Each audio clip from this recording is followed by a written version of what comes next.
Mon premier vole est grimpe au plafond. Mon second roule et saute en hauteur. Et mon tout, ce sont les mini-drones du français Parrot.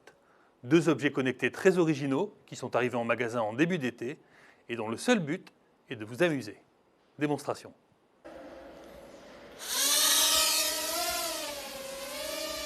Celui qui vole, c'est le Rolling Spider, une version très miniaturisée du premier quadricoptère de Parrot, l'Air-Drone, sorti en 2010. Le Rolling Spider est beaucoup plus petit, il tient même dans la main, mais il offre la même précision de commande et la même stabilité que son grand frère. Sa capacité à rester stationnaire, à atterrir en douceur ou à faire des loopings est proprement impressionnante. Cet engin volant se pilote avec un smartphone ou une tablette via une application qui existe pour iOS ou pour Android. Le Rolling Spider, en français araignée roulante, doit son nom à ces étonnantes roues que l'on peut greffer dessus. Elles servent à le protéger en cas de chute ou de choc, ce qui est bien pratique au début. Elles lui servent aussi à grimper le long d'un mur ou à rouler au plafond, effet de surprise garanti.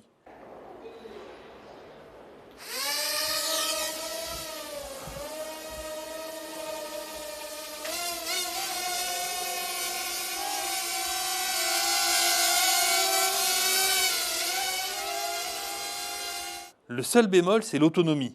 La petite batterie, qui met environ 1 heure à se recharger, n'autorise que 8 minutes de vol sans les roues et à peine 6 minutes avec les roues. Franchement, ce n'est pas assez pour vraiment s'amuser. Il faudra donc prévoir d'acheter plusieurs batteries supplémentaires. On passe au mini-drone qui roule et qui s'appelle Jumping Sumo. Sumo à cause de son gros corps rond, qui lui donne un air un peu pâteau. Jumping parce que, grâce à un ressort, il peut effectuer de spectaculaires sauts en hauteur ou en longueur.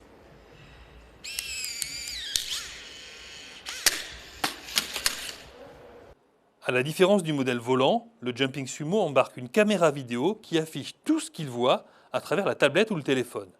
Résultat, on peut le contrôler même quand on l'a perdu de vue, pour jouer à explorer la maison ou l'appartement par exemple. L'application sert aussi à lui faire exécuter quelques petites figures, comme celle-ci appelée toupie sauteuse, que j'aime beaucoup.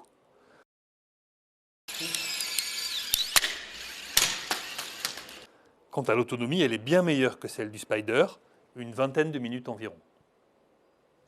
Avec ces deux modèles, Parrot continue d'explorer un secteur peu développé mais prometteur, celui des drones de loisirs. Des appareils qui bénéficient des dernières avancées de l'électronique et des capteurs, mais aussi de la simplicité d'utilisation des tablettes.